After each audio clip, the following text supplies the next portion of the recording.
what's up, how's it going? Thanks for watching, thanks for being here, welcome, this is Sean, I do sneakers, I do travel, and everything in between. We have a box again, and when you have a box, you know how it goes, you open that box. And that's exactly what we're gonna do in this episode. You've seen the title, this is a Lebron. I'm the biggest Lebron guy around. He can never do wrong. This can be an ugly sneaker, and I'm still gonna like it. You know how it goes. There you go. Let's put this away. Yes, here we go. It's a big, beautiful box. As always, Lebrons are known for their big, very nicely made boxes, and yeah, it's beautiful. Gold. Lebron 17 done in gold, and you see that lion here in the background, that cartoon-like lion. Let's go around the box, that Nike swoosh. Lebron 17 here in the front. And, our official colorway here is black, white, eggplant, amarillo. Amarillo is yellow. You got black, you got eggplant, you got yellow. Lakers. Oh yeah. These are way nicer than I thought. Wow. Alright. Ladies and gentlemen, this is the Nike LeBron 17 Lakers.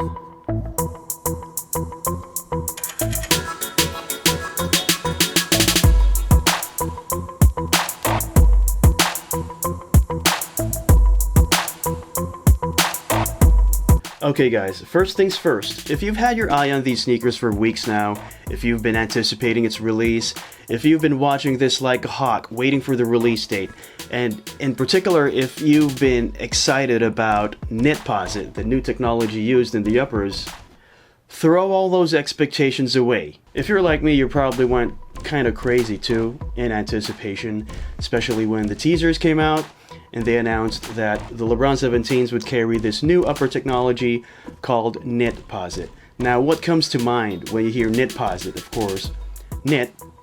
The expectation, my expectation at least, was for the 17s they were going to use Battle Knit, probably 3.0 this time.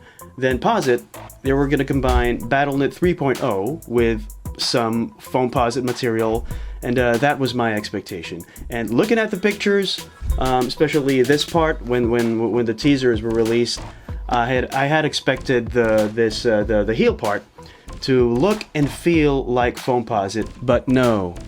Have a look.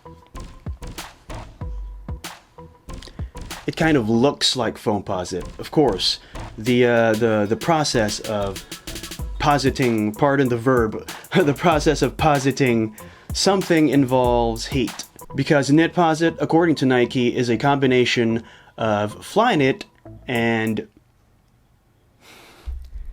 heat molded yarn, right? So Flyknit that underwent a process of getting woven with heat molded yarn. The designer of the shoe, Jason Petrie, described the upper as some kind of armor, some kind of exoskeleton, and that's very obvious, right? That's formidable material. It's Flyknit, it's a Knitposite, but they're sturdy. They're gonna protect your feet. They're tough, but they're flexible. I haven't worn these on court yet, obviously. We're gonna do a separate performance review, but just holding it like this and feeling it, you know it's a tough sneaker. That's mostly Flyknit here at the toe box. It runs here through to the medial side to the midfoot. And look at the colored parts. The colored parts are the Knitposite parts that start from here and they run through to the lateral side, to the midfoot, up to the heel, and we have Knitposite, some of it, here at the ankle collar. And that's heavy Knitposite here at the back. There you go, the colored parts. So yeah, that's Knitposite for you. It's not quite Foamposite. It almost feels like it, but it definitely isn't. I have a Foamposite sneaker right here for comparison. So just showing this to you on camera is kind of pointless because you have to feel it, but at least you're gonna get a visual. Foamposite, of course, is much smoother. Alright, let's get to some of the details of the upper because there's some pretty interesting details here. Let's start with the tongue, right? You have your LJ Crown logo here, done in purple. That's Laker purple, of course. We have 213. Are you seeing that? Yep, 213. That is the Los Angeles area code. And finally, on the tongue, you have this lion with, let me just get that in focus. Alright, you have this lion with the ferocious golden glowing eyes right here. These are flat laces, okay? And look at the lacing system. These don't look like a nightmare as compared to the Lebron 16s. These are basically a high top. The 16s were lows. The 15s were lows as well, but they looked like a high top. I'm talking about 15s, okay? They looked like a high top because of that sock-like thing on top. But these are true high tops, I guess, because they're heavily padded from here to here. Well, when you get to this part, when you get to the collar, it gets flimsy, of course. You have this stretchy garter-like material that'll hug your ankles, but it gets tough at this part immediately, right? So there's reinforcement at the heel. It covers the whole heel and it goes up to, I would say, up to this point. Right here on the medial side, you'll see a tag which has, what does that say? You have the Lebron logo in purple and Knitposite in gold. Right, that cute little tag over here. Oh look, on that inside part of the tag you have this, what does that say? L23/LA away. Alright, let's look at the insole. Here you go. It says Lebron here. And LeBron in the Lakers font. There you go. Let's see if we could take this out. It's detachable, but I'm not gonna remove it because it might be difficult to get it back in. So there you go. So let's now get to the fun part. Look at that, man. That's a huge air bubble, right? So you've seen these on the Air Max 270s, the Air Jordan Proto Max 270s.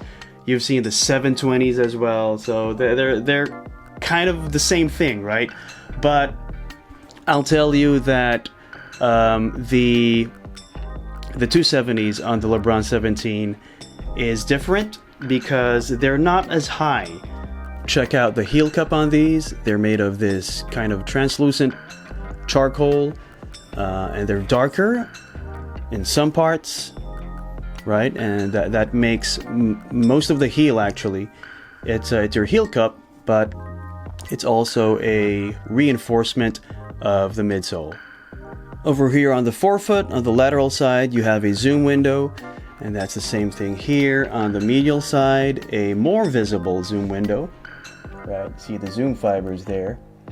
Over here at the medial side of the heel cup, there's text that goes max volume, Nike Air, inflate at 25 psi. PSI, of course, stands for pounds per square inch. 25 psi. Let us now go to the outsoles. That's regular white rubber. And right here at the heel, you have this rubbery, foamy material with LeBron James's signature. Right? Nothing much to talk about here. It's yeah, look at that traction pattern. It's unique, right? It's kind of a helix look. Kind of look like a basketball net to me also, right? So that's regular rubber. Other Lebrons, as you know, utilize the icy outsoles, right? And if you ask me, the regular rubber Lebrons are better in terms of traction.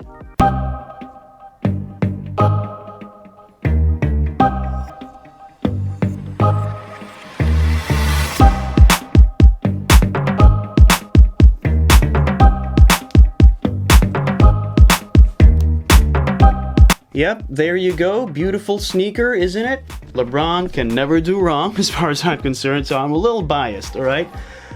They go for a little less than 10,000 pesos. They run true to size, but let me warn you, LeBrons run a little too snug, alright? But it works for me. I'm a narrow footer. If you have wide feet, or if you're a double socks kind of guy when you play, you might want to think about that. Get to a store and try on a pair, because that's the best way to know for sure. Alright, hey, you like sneakers? You like streetwear? Do you live the culture? Let me invite you to Beyond the Culture. It's a streetwear and sneakers event. It happens on October 20th. I'm going to put the details at the description. I'm going to be there, and I hope to see you there as well. We still have the giveaways, of course. 2 New Balance X Racers. The mechanics are going to be at the description, as usual. Good luck. Alright, what do you think of the LeBron sneaker? I'm going to do a LeBron 17 comparison. I'm going to compare it to the 16s, the 15s, and probably the 14s, right? Because there's interesting details that LeBron and his team have changed up through the models, and I think it deserves a standalone episode. Okay, so yeah, before we go, I'd like to remind you that your value as a person is not measured by what's on your feet. Be kind. That's more important than sneakers. I'll see you next time.